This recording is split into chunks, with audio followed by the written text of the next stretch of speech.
Today we'll talk about how can you disable ready to start notifications on your Zello app. We're going to figure out the solution or know how you can do that on your app. So you just follow these ways, then it's going to work with you.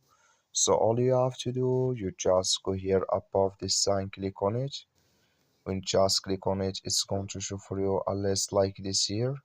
Click here on options. Then you come to next step here, then all you have to do now. So you just click here on notifications here. When you just click on it, it's going to take you to this list here.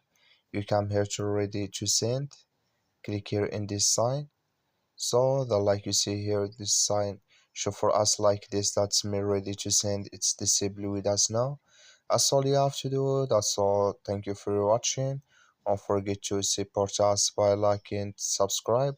So thank you for your watching.